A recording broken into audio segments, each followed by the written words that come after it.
안녕하세요 여러분! So I am actually really short on time today, so I decided to make a super quick video for you guys that helps you understand how to add ya, 되다 or 하다 to sentences, and therefore making them have a meaning of I have to do something, or I must do something, or I should do something. In English we have all this distinction between I must go, I have to go, I should go. In Korean it's a lot simpler. You have 하다 and 되다. If you have a verb 먹다, then you would say 먹어야 돼요 or 먹어야 해요. But if you have something like 가다, you would say 가야 돼요 or 가야 해요. This is the case where examples are crucial, and that's pretty much the only way you will get to learn these guys effectively. So let's head to examples. 내일은 일찍 일어나야 돼요. I have to wake up early tomorrow. 일을 하기 전에 조금 운동해야 돼요. I have to do a bit of exercise before I go to work. It is also possible to conjugate 하다 and 되다.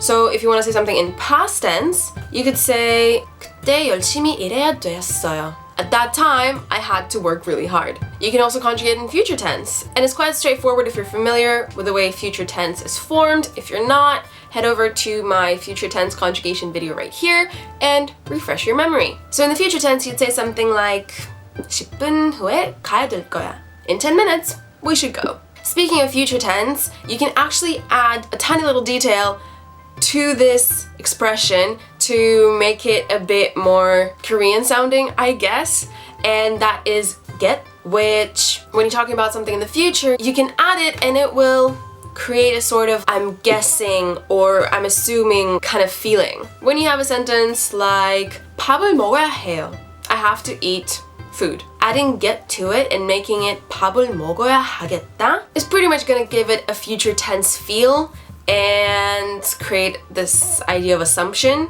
It's very hard to translate something with get directly to English, and I would suggest not to focus too much on, the English translations and things like that. Just kind of be aware that people speak like this, and if you do notice it sometimes, just take a note and see how you can use it yourself in your speech. Speaking of speech, in colloquial language, 먹어야 하겠다 actually changes to 먹어야겠다.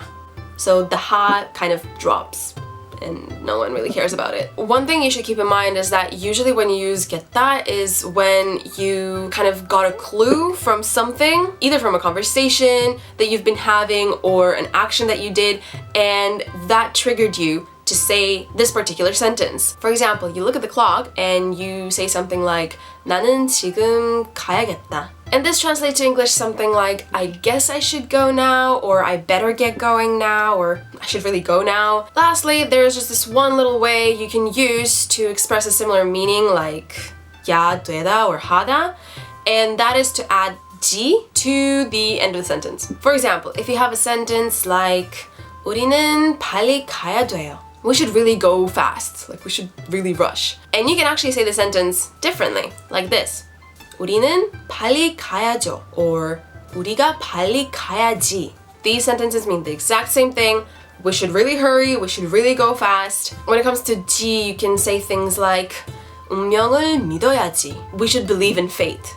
Alright, so that is it for today. Make sure to check out the blog post on my website. I will give lots more examples, just give you a bit of a feeling of how you should use 되다 and 하다 in this kind of I have to, I must, I should form. And yeah, I'll give more examples of 겠다 and 지 as well. So I hope you enjoyed, hope you learned something new, and I hope you all have a wonderful upcoming weekend. I'll see you guys soon. Bye, 안녕.